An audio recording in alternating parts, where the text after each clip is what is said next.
much. It's too much. No one should have to deal with it. Why? And then what happens? So if we lose the House, I'm going to be expected to go in there and defend this president from impeachment? Like, are you serious? Right. After he treated me this way?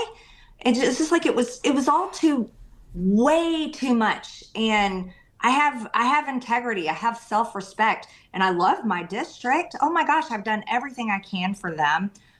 There was nothing more I could do this Congress. I already did all the appropriation requests, all the funding that I think is important for the district. That was already in place. There was literally nothing more I could do for them. And I was like, I'm not willing to die. I'm not willing to watch one of my kids get killed. I'm not willing to be treated this way. And that, I think, is extremely important. You know, I got to be honest with you. At this point, I think death is on the table for anybody and everybody. Yes. I really do. And I just cannot, to illustrate some of the evil from the people that you were determined to bring out into the light. We have some exchanges here, just random ones to illustrate the stuff like beyond. Listen, I completely think it is absolutely disgusting what has happened to these young girls, but it is unfortunately very apparent that this is even darker than that. For example, this is from who I guess would be maybe one of Epstein's assistants, right? Just to illustrate some of the things you're talking about. Hi, Rich. Jeffrey is asking if you can FedEx the painting he had made of the massacre of the innocents to the ranch. It's the large 9x9 canvas that he had rolled out for him to see in the entryway where they're killing babies. He wants to use it on the ranch and is hoping you could FedEx it to arrive Wednesday. Thanks, Sarah. This is a real, we fact checked this. This is a real email. And there's tons of them. There's a chain like about jerky, which I'm sure you've seen this, correct? You've seen the jerky thing? Yes. Where they're talking. In fact, you know what? Maybe we should just play this for anybody who hasn't seen this, but it appears to be that they're talking about eating human flesh. Hope you are feeling better. Did we analyze the jerky? Why didn't we get jerky this week? I also added more to the jerky and ginger lemongrass. Thank you so much. Super cool. Beef jerky, delicious. Jojo is here and we'll walk the jerky over to Jeffrey. We'll walk the jerky over to Jeffrey. Why would jerky walk around? Why would it do that? Delicious lunch, beef jerky. Steve and I are very grateful above all for your friendship. Some of these emails are so wholesome, aren't they? It's too bad they eat kids. A small insulated bag would be fine. I don't remember checking it. No need for crazy amounts of ice. One should do. There is one bag of beef jerky in the fridge. Please get it. Also, Blank has more at her place. Please get it from her as well. I suppose it needs to be in a cold, insulated bag. Okay. I mean, what in the, I'm just like, you've seen so much of it. What in the world could they be talking about? Obviously, jerky does not go in a fridge, a cold insulated bag. It doesn't walk. Right. It's clearly a code name, like everything else. Hot dogs, pizza, cheese pizza. These are clearly code words. There's one that even kind of got exposed about shrimp, where I guess a shrimp is an ugly woman. So it's like you remove the head off of shrimp and you just eat the body. So that one was kind of exposed, what that code word was. But these people are so evil. There's one other chain I want to read you. And I find this just like, this is between Epstein and Steve Bannon. These are all disconnected, but all some sort of bizarre insight into how dark and how sick. So this one is between Epstein and Bannon.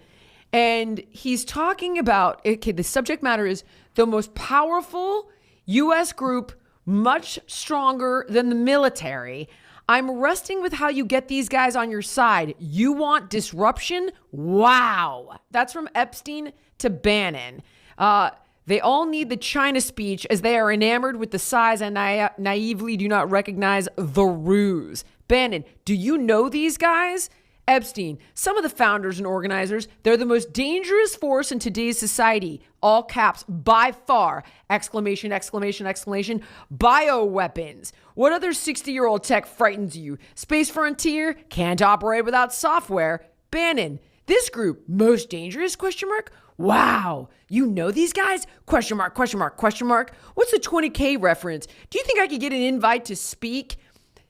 Epstein to Bannon. There are 20,000 hackers showing up at the same place.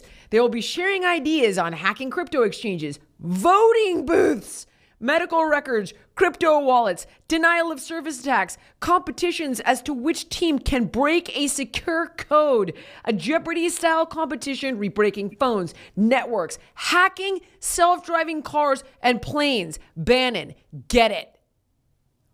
Marjorie, what kind of evil is this? What kind of evil? Like, and I listen, I appreciate everyone. Like, it's disgusting what happened to these girls, but this is, what is this? Tell me what this is, dude. Help me. What is the evil? How is it? How are this many people this evil?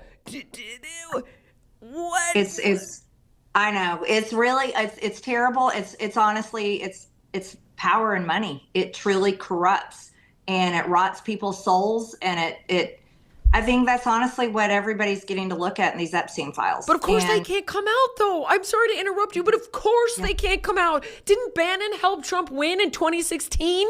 No wonder they can't come out. Look at this. I'm unraveling. He said my friends. He said, my friends will get hurt. Yeah. He said, Marjorie, people you know. That's what he said. And so I'm telling you, like, I will forever be very, very firm in my decision because, you know, a lot of people, when they will cave when they say people you know are going to be hurt by this. Well, you know what? It's the most important thing. People have already been hurt. Right. Like, and we don't even know the depths of it. We know, we know women were raped. They came out and told us publicly. They physically shook. I watched them physically shake and cry. And as they told their stories for the first time in front of cameras, most intimidating cameras you've ever seen, a mountain of press staring them down with cameras and microphones. And they told their stories. And some of them had told the stories for the first time publicly, and their families didn't even know. And they were telling the stories. They have so much shame.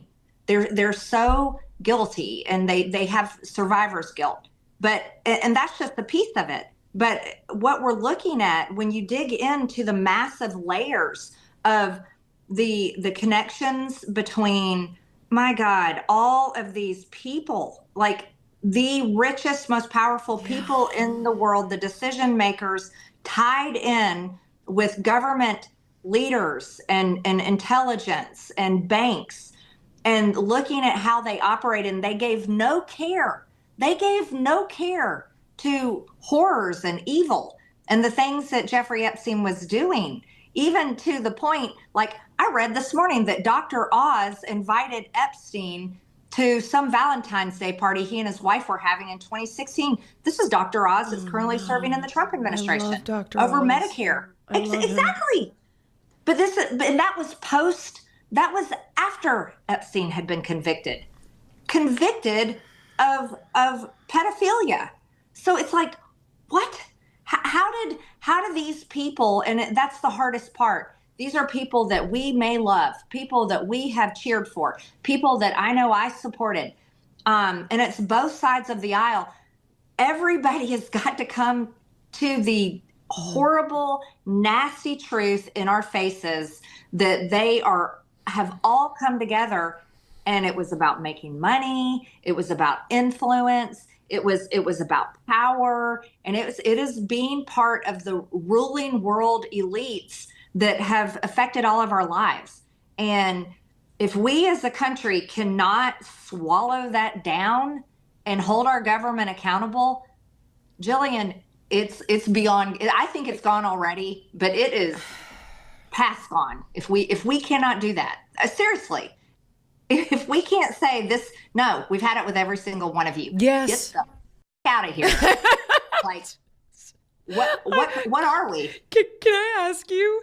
Because I've noticed, and there's been talk, right? And I've made notes on this. Tell me where I'm right and I'm wrong, that there's a movement, and you're a part of it, to bring together a left-wing economic populism and a right-wing social populism that looks something like the following, right? So like an economic philosophy that champions the common person against elites, corporations, billionaires, and the financial establishment, right? So the core belief is that, which I'm with you. I'm with you on this. The economic system is rigged by the wealthy to exploit the working class. Key goals: redistribution of wealth, so higher taxes on the rich and the corporations to fund public services. Tell me if I'm getting this right or wrong. Strong social safety nets, universal health care, free college, robust social security, labor power, strengthening unions and worker protections, protectionism, opposing free trade deals for fair trade deals. And then on the right wing, social populism, a cultural philosophy that champions the people, often defended by nationality, ethnicity, or tradition against a perceived cultural elite. Academics, the media, progressive activists. The core belief is that the nation's traditional identity, values, and security are under attack by globalists, immigrants, and woke culture. I'm there on the undocumented immigrants. But with that said, this is for people who feel economically abandoned and culturally alienated. Do you feel like this is a thing? And if so, are you a part of it? I haven't ever heard it. I haven't heard it read out like that before, and so I don't know that I subscribe to all of those policies. What I am 100% for is pulling the left and the right, the American people, pulling us back together. That's the America I love. This was before I got involved in politics. I was friends with everybody. We all were. Politics did not reign over our family get-togethers, our social events, the freaking Super Bowl, concerts. My God, everything. We had life, and it was so fun. Oh my gosh, we had so much fun. I want to go back to the days of the government can be seen but not heard. Not heard. I don't want to hear a fucking thing you say. Shut up. I want that. Now, what does it look like policy-wise? I'm one of those got to get in the granular details and read the actual legislation or the policy description and analyze, how does that affect us? Can we actually afford that? We're $40 trillion in debt. And we're 7 years away from Social Security being insolvent. These are major problems. So for as far as the economic policies, I'd have to get more into to understand. But I think that what I want to see is I just love people. I love all the people. I don't care what group they are. I don't care their race. I don't care whatever their sexual this. I don't care about their religion. I just think that people are so great that we need to pull ourselves together and we have to hold our government accountable. That's what our founding fathers told us to do. It's a mandate. Hold your government accountable. And we have lost ourselves. Yeah. We have totally lost ourselves and been easily lulled and distracted into a world where we're just too busy or we're just too, I don't know. The American people have lost our identity. We come from our ancestors are the same people that took down the most powerful king on the planet simply because they were pissed off about 3% taxes on their tea. They were badasses. Why can't, let's get back to that kind of thinking, Okay, we've got our government's a bunch of pedophiles and they're all in it together and they're eating children. Hold on. And our taxes are way past 3%. We should be really, really mad, really, really mad. And so I'm interested in let's pull a movement together across the country that says enough. Okay, so what do we do? So we're listening to you, right? We want to lay down our tribalism at the door for a minute here. And we're all starting to wake up to the fact that this culture war is a friggin' ruse and a distraction because this cabal is real, very clearly. It's all in the emails now. The show's over. These go back years. This is real. This is happening. These are crimes against all of us as humans, right and left, every color, every religion, so on and so forth. Let's unite over this. Come on, team. We've got a moment. Let's go. How, though? How? When Thomas Massey is being crucified, when you're exiting stage right, when John Fetterman, I don't know if you like this guy or not, but I do see his ability to kind of call out bullshit where he sees it. I don't know his policies, but I appreciate that he's willing to say, hey, not all Republicans are Nazis. Like, the guys that go against the grain, they get primaried. And I have a feeling that if they make it past that, they will get disappeared. So how? Well, it's not going to be one thing that's going to fix it. And we have to all realize that this could be the hardest thing that any of us do in our lifetime. Because certainly when we've watched any people throughout history and they've made major changes to their government or major changes to the trajectory of their country, it was not easy. It just wasn't. But truthfully, if we look at one real fact, the American people are the ones that have the power. They pay all the taxes. Yeah. They donate and vote to put these politicians into power. So when the American people recognize that they really have the power, then they have the power to begin a series of statements that lead to organized events, that leads to organized actions, that reigns in our government and says, no, we're not going to tolerate this. And that's what I believe in. And do I have a plan laid out? No, I don't have a plan laid out, but I believe it takes many people coming together to create that plan. I don't think one person can do it on their own. And but I think it's a willingness. And I realized something. I was like, I'm fighting this so hard, and I'm kind of on the battlefield by myself, and that's not cool.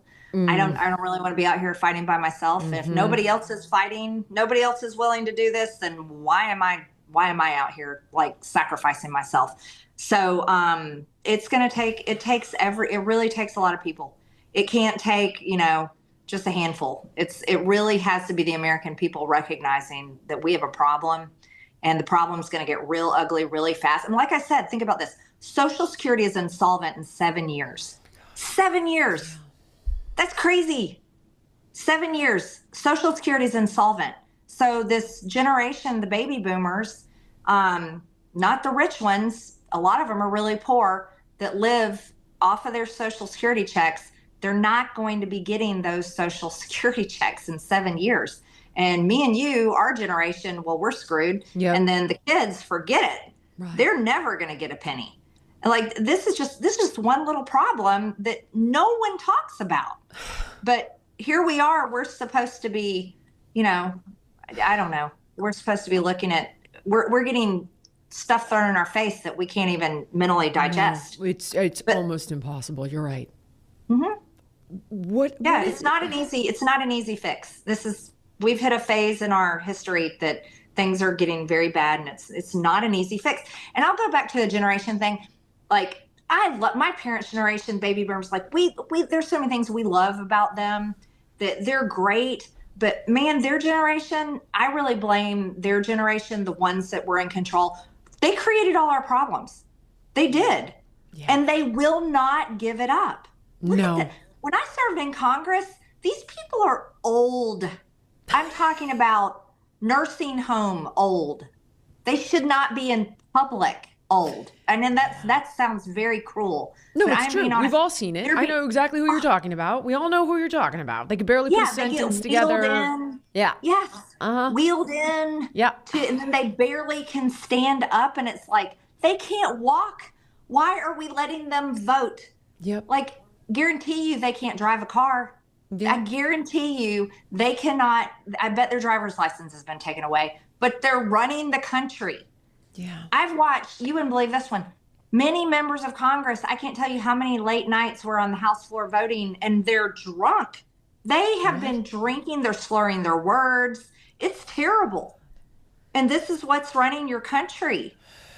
And then there's people in there that are just down and outright stupid.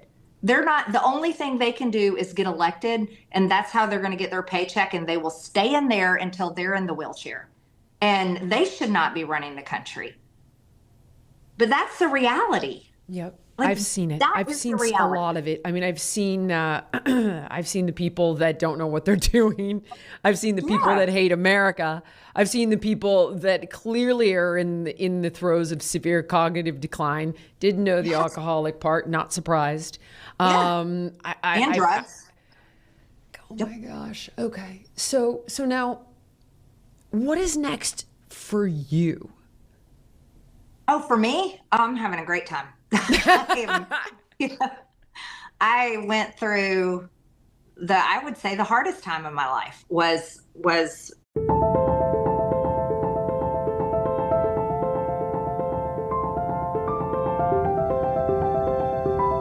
running for Congress and being here for 5 years. I lost my father during that time to cancer. I went through a divorce. I was on the news every single day with news stories that I was horrified, like, oh my God, they are flat out lying. Yep. My friends and family would send me, like, I can't believe they're saying this about you. This is absolutely not true. And I'm like, I know, I mean, that was my day in and day out. No, I am very much, I've only been out of Congress since January 5th. So it's been barely over a month. I am seeing all my friends and family. I'm enjoying the heck out of that. And I'm honestly doing one day at a time right now.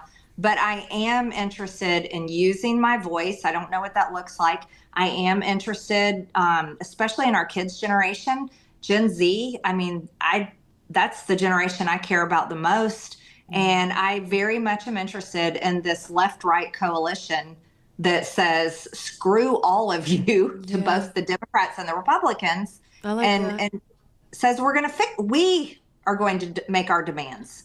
This is what we demand. And so how that develops, I'm not sure. Interesting. Well, I'll be following it very closely. Is there anything I should have asked you that I didn't? I know you actually have a heart out. I could keep you for hours, but is there anything I should have asked you that I missed? No, I think we had a great conversation. I would add one more thing is that don't fall into the doom cycle. No, the world is not ending. Or at least I don't think. I mean, I'm a Christian. I'm like, maybe it is. Who knows? Today, hopefully not ending today. Yeah. This week. Who knows? But I think that's the most important thing is don't allow this stuff to rob you of your joy and your happiness in life. Like, put it down. Just it's healthy to put it down.